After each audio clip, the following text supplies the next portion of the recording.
Welcome to comrade Telugu news channel కి స్వాగతం. ముందుగా హెడ్లైన్స్. రికార్డు స్థాయిలో అయోధ్య హుండీ ఆదాయం.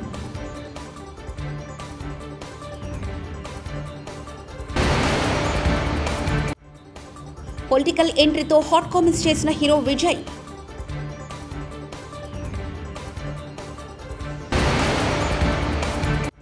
శరద్ పవార్తో వైఎస్ షర్మిల ఏపీ కాంగ్రెస్ నేతల భేటీ.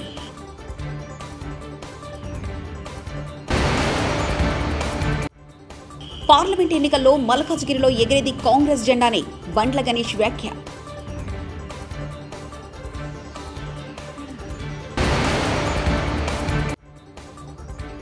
నెల్లూరులో తెలుగుదేశం పార్టీ కార్యకర్తల కుటుంబానికి నారా భువనేశ్వరి పరామర్శ.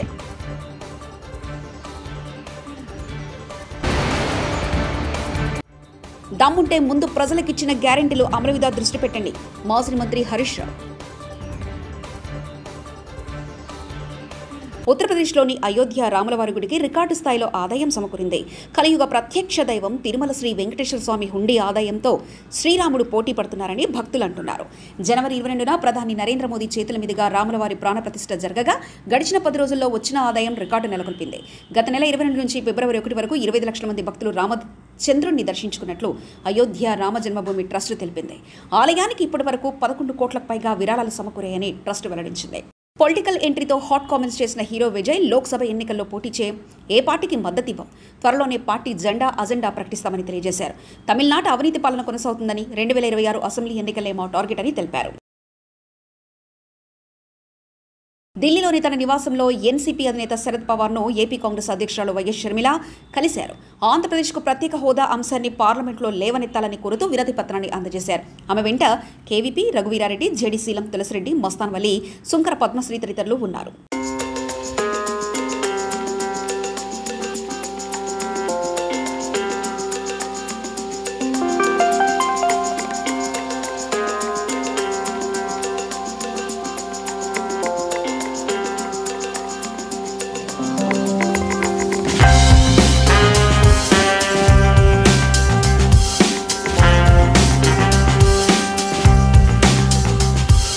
పార్లమెంటు ఎన్నికల్లో మల్కాజ్గిరిలో ఎగిరేది కాంగ్రెస్ జెండానేనని నిర్మాత బండ్ల గణేష్ అన్నారు. ఆ స్థానం నుంచి ఎంపీగా పోటీ చేసేందుకు ఆయన శుక్రవారం దరఖాస్తు చేశారు. కాంగ్రెస్ పార్టీ తనకు టికెట్ ఇస్తుందని ఆశాభావాన్ని వ్యక్తం చేశారు. పాలనలో అంతా సంతోషంగా ఉన్నారు.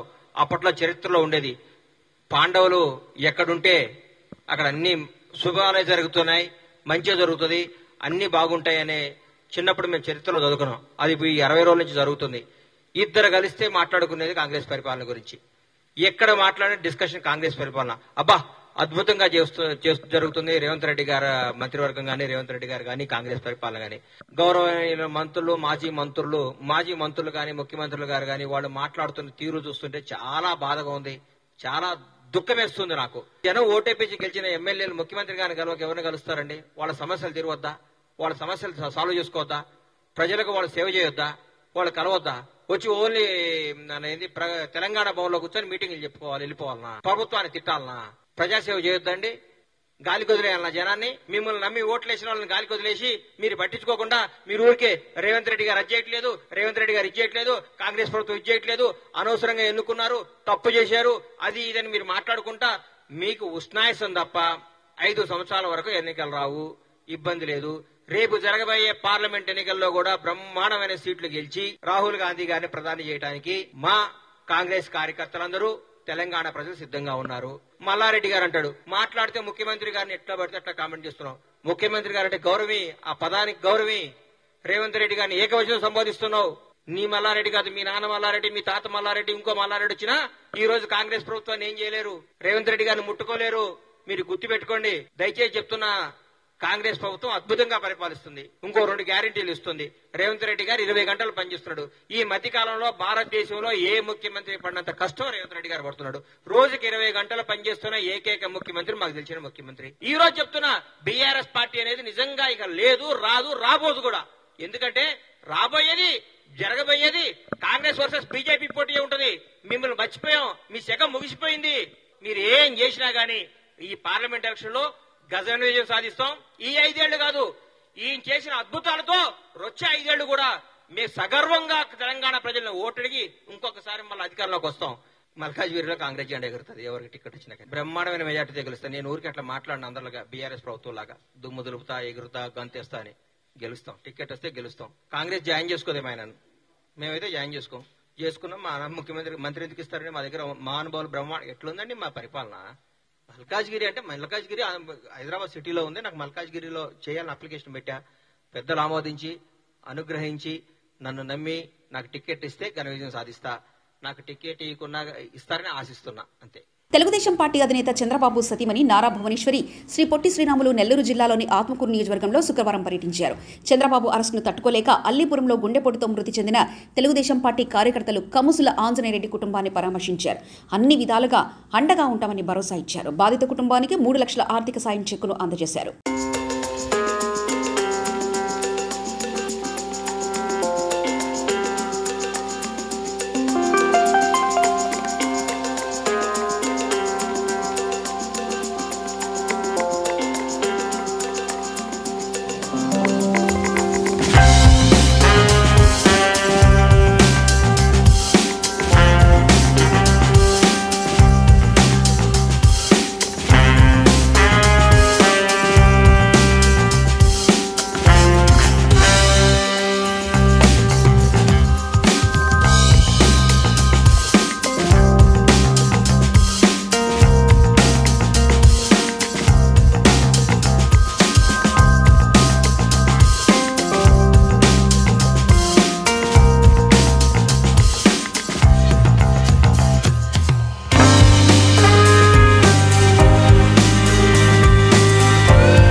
హామీలు అమలు చేయడం చేతగాక ప్రశ్నిస్తున్న బీఆర్ఎస్ నేతలపై వ్యక్తిగత దాడులకు పాల్పడతారా? దమ్ముంటే ముందు ప్రజలకిచ్చిన గ్యారెంటీల అమలు మీద దృష్టి పెట్టండి అంటూ మాజీ మంత్రి హరీష్ రావు వ్యాఖ్యానించారు. ఏమైంది మొన్న మా సందీప్ రెడ్డి గారు ఏమడిగినరు? రైతు బంధు ఇంకా పడలేదు, నాట్లయిపోయినాయి, ఎరువు బస్తాలకు కూడా డబ్బులు అందే పరిస్థితి లేదు, గా రైతు బంధు ఎప్పుడు ఇస్తారు అని జడ్పీ చైర్మన్గా సందీప్ రెడ్డి గారు ఒక బాధ్యతాయుతమైన పదవిలో ఉండి అడిగినాడు. ఆయన ఏం మాట్లాడిండు? ఇవాళ ఆయన మాటలు ఎవరన్నా హర్షిస్తారా? పోలీసులను పెట్టి సందీప్ రెడ్డి గారిని పంపించాల్సిన పరిస్థితి అంటే అహంకారం, అధికారం ఉందనేటువంటి అహంకారం వాళ్ళలో కనబడతా ఉంది. ఏం మాట్లాడతాడు వెంకటరెడ్డి గారు? BRS party 39 ముక్కలైందంటాడు. రైతు బంధు అడిగినోడిని చెప్పుతో కొట్టమంటాడు.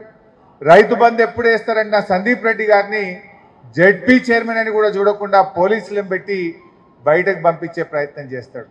అంటే అహంకారం కనబడతా ఉంది. ఈ అహంకారాన్ని ప్రజలు ఎప్పుడు కూడా సహించరు. తప్పకుండా ప్రజలు వారికి తగిన గుణపాఠం చెప్తారు. నిజంగా అసలు వెంకటరెడ్డి గారికి ఇవాళ ఈ జిల్లా మీద ప్రేమ ఉంటే ఆయన కేఆర్ఎంబికి ఇవాళ ప్రాజెక్టులు అప్పగించిన దాని మీద స్పందించాలి. ఇవాళ ఏమైంది? ప్రాజెక్టులన్నీ కూడా కేఆర్ఎంబికి అప్పచెప్తే ఏమవుతుంది? రేపు నల్లగొండ జిల్లాకు త్రాగునీరు రాదు, నల్లగొండ జిల్లాకు సాగునీరు రానటువంటి పరిస్థితి వస్తుంది. నీ ప్రాజెక్టే నీ చేతిలో లేకుండా పోతే, రేపు శ్రీశైలంలో జల విద్యుత్ ఉత్పత్తి జరగకపోతే సాగర్కు నీళ్లు వస్తాయా? సాగర్కు నీళ్లు రాకపోతే నీ ఏఎంఆర్పి ప్రాజెక్ట్ నడుస్తుందా? నీ సాగర్ ఎడమ కాలువకు నీళ్లు వస్తాయా? రేపు మనకు తాగునీరు దొరుకుతుందా? అసలు దాని మీద స్పందిస్తలేరు. 2021లో నిర్ణయం తీసుకున్న బీఆర్ఎస్ ప్రభుత్వం నాడు కేఆర్ఎంబికి ప్రాజెక్టులు అప్పచెప్పలేదు. కానీ మీరు పైకేమో మేము అప్పచెప్పమన్నారు, లోపలనేమో సంతకాలు పెట్టి వస్తున్నారు. ఇవాళ నిన్న కేఆర్ఎంబికి ప్రాజెక్టులు అప్పచెప్పిందంటే ఇది నల్లగొండ జిల్లా ప్రజలకు తీరని ద్రోహం జరుగుతూ ఉంది. ఈరోజు ఆనాడు వెంకటరెడ్డి గారు మంత్రిగా ఉన్నప్పుడు నల్లగొండను ముంచిండ్రు, పులిచింతలు కట్టి ఆంధ్రాకు నీళ్లు ఇచ్చే పని చేసిండ్రు.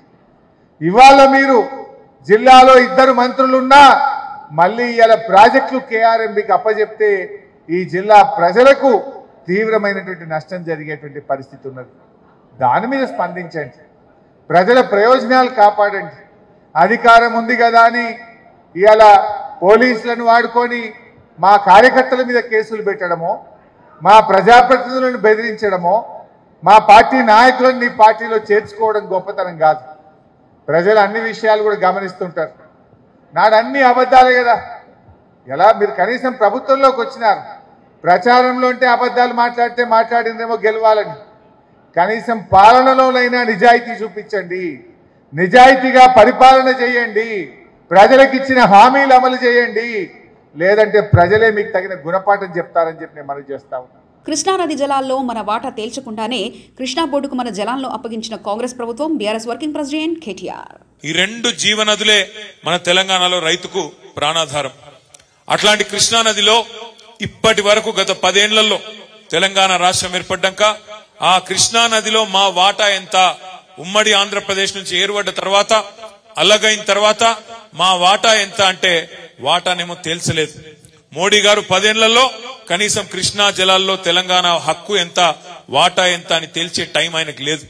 లేకపోగా నిన్న రేవంత్ రెడ్డి గారు ఢిల్లీకి పోయి నిన్న వచ్చింది బయటికి వార్త, కేఆర్ఎంబి అని ఉంటది, కృష్ణా రివర్ మేనేజ్మెంట్ బోర్డు అని. మన వాటా తేల్చకుండానే, మన నీళ్లెంతో లెక్కలు చెప్పకుండానే ఇవాళ కృష్ణా రివర్ మేనేజ్మెంట్ బోర్డుకి ఆ కృష్ణా జలాలను అప్పజెప్పి రేపు ఏ ప్రాజెక్టు కట్టాలన్నా, అక్కడికి వెళ్ళి ఒక చుక్క నీరు తీసుకోవాలన్నా ఢిల్లీ ఓన్ చేతిలో మన జుట్టు పెట్టి ఇవాళ ఈ ముఖ్యమంత్రి గారు మన ప్రయోజనాలను, మన రాష్ట్ర ప్రయోజనాలను ఢిల్లీకి తాకట్టు పెట్టి వచ్చినాడు. ఎందుకుండాలే బీఆర్ఎస్, ఎందుకుండాలే గులాబీ జెండా పార్లమెంట్ లో అంటే ఇవాళ మీరు చూస్తున్నారు పార్లమెంట్ లో కేవలం ఒకే ఒక్క పార్టీ మాత్రమే అడుగుతున్నది, ఒకే ఒక్క పార్టీ మాత్రమే కృష్ణా జలాల్లో తెలంగాణ వాటా గురించి కొట్లాడుతున్నది. అది మన గులాబీ జెండా వేసుకున్న మన ఎంపీలే తప్ప ఇంకెవ్వరు కనీసం మాట్లాడతలేరు. కాంగ్రెస్ ఎంపీలు లేరు, బీజేపీ ఎంపీలేమో మాట్లాడే పరిస్థితి లేదు. అందుకే ఈ రెండు జాతీయ పార్టీలను నిలదీయాలన్నా, కేంద్రంలో మన హక్కుల కోసం మాట్లాడేటోడు ఉండాలన్నా, అక్కడ నిలదీసేటోడు ఉండాలన్నా, ప్రశ్నించేటోడు ఉండాలన్నా, గల్లా బట్టి అడిగేటోడు ఉండాలన్నా, రాష్ట్రానికి కావాల్సిన తెచ్చేటోళ్ళు ఉండాలన్నా ఈ గులాబీ జెండా వల్ల అయితే తప్ప కాంగ్రెస్ పార్టీ వల్లనో బీజేపీ వల్లనో కాదు. నంది అవార్డుల స్థానంలో గద్దర్ అవార్డు తీసుకురావడాన్ని తెలంగాణ విద్యార్థి ఉద్యమకారుల వేదిక స్వాగతించింది అని రాష్ట్ర చైర్మన్ కంచర్ల బద్రి అన్నారు. హైదరాబాద్ ఉస్మానియా యూనివర్సిటీలో ఆర్ట్స్ కళాశాల వద్ద తెలంగాణ విద్యార్థి ఉద్యమకారులు సమావేశమయ్యారు. ఈ సందర్భంగా వారు మాట్లాడుతూ సీఎం రేవంత్ రెడ్డి నిర్ణయాన్ని స్వాగతిస్తూ రేవంత్ రెడ్డికి కృతజ్ఞతలు తెలిపారు. కుల మతాలకు అతీతంగా ఒక దళితుడు అంటరానివాడు అని వెలియబడ్డ గద్దర్ పేరు మీద అవార్డును ప్రకటించడం గొప్ప విషయమన్నారు. రేవంత్ రెడ్డి తీసుకున్న నిర్ణయం ఒక చారిత్రాత్మకమైందన్నారు. గత ప్రభుత్వం ఉద్యమకారులను గుర్తించలేదు, కాంగ్రెస్ ప్రభుత్వమైన ఉద్యమకారులను గుర్తించాలని బద్రి కోరారు.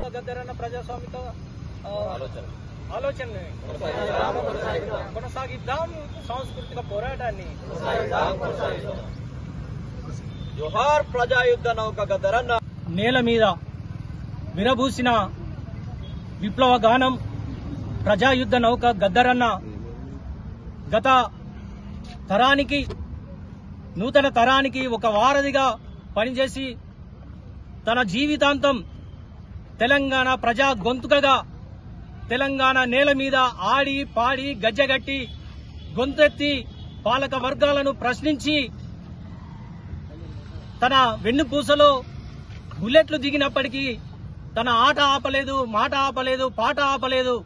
తెలంగాణ నేలనంతా కూడా తన పాద ముద్రలతో నింపినటువంటి ప్రజా యుద్ధ నౌక ప్రజా గాయకుడు గద్దరన్నను గౌరవిస్తూ తెలంగాణ ప్రభుత్వం, శ్రీ ముఖ్యమంత్రి రేవంత్ రెడ్డి గారు నిన్న తెలంగాణ ప్రజా సమక్షంలో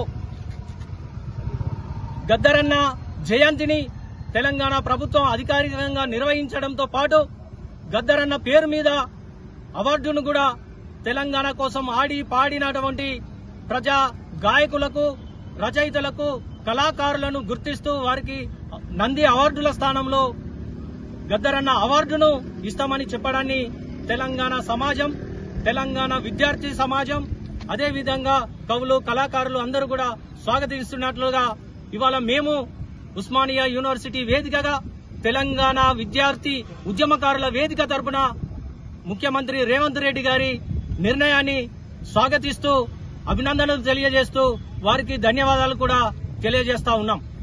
ఈ వచ్చినటువంటి మిత్రులతో పాటు మీడియా మిత్రులకు అందరికీ కూడా తెలంగాణ విద్యార్థి ఉద్యమకారుల తరపున మేము తెలంగాణ ప్రభుత్వానికి ఒక సూచన చేయదలుచుకున్నాం. తెలంగాణను గత ప్రభుత్వాలు ఉద్యమకారులను విస్మరించి అదే తెలంగాణ విద్యార్థులను ఉక్కుపాదంతో అణిచివేసినటువంటి చరిత్ర ఉంది. ఇవాళ ఈ ప్రభుత్వం వచ్చిన తర్వాత ఉద్యమకారులను గుర్తించి వారిని కూడా ఇదే విధంగా గౌరవిస్తుందని చెప్పేసి మేము ఆశిస్తున్నాము. ఈ మీ మీడియా ముఖంగా ఈ విషయాన్ని ముఖ్యమంత్రి గారి దృష్టికి తీసుకుపోయి తెలంగాణ కోసం ఎంతో మంది విద్యార్థులు ప్రాణాలు బలిదానం ఇచ్చారు, ఎంతో మంది విద్యార్థులు కేసులు పెట్టుకున్నారు. అంతేకాకుండా కేసులు కానటువంటి మిత్రులు కూడా అనేక మంది ఫోర్ ఫ్రంట్ లో ఉండి పోరాటం చేసినటువంటి వాళ్ళకు కూడా సముచితమైనటువంటి గౌరవాన్ని స్థానాన్ని ఇవ్వాలని చెప్పి మేము కోరుతా ఉన్నాం.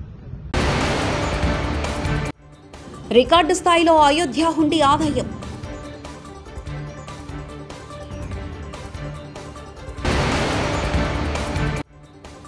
పొలిటికల్ ఎంట్రీతో హాట్ కామెంట్స్ చేసిన హీరో విజయ్.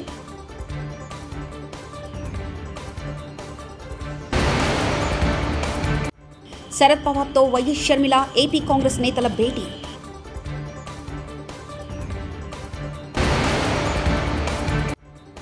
పార్లమెంట్ ఎన్నికల్లో మల్కాజ్గిరిలో ఎగిరేది కాంగ్రెస్ జెండానే బండ్ల గణేష్ వ్యాఖ్య.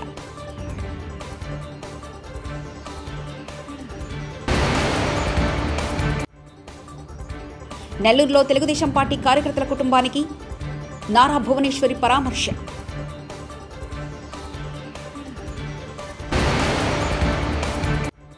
దమ్ముంటే ముందు ప్రజలకిచ్చిన గ్యారెంటీలు అమలు మీద దృష్టి పెట్టండి, మాజీ మంత్రి హరీష్ రావు. ఇవి బులెటిన్ విశేషాలు. చూస్తూనే ఉండండి కామ్రేడ్ తెలుగు న్యూస్ ఛానల్ ప్రతినిధి ఒంటేరు రమేష్ చంద్ర పరకాల.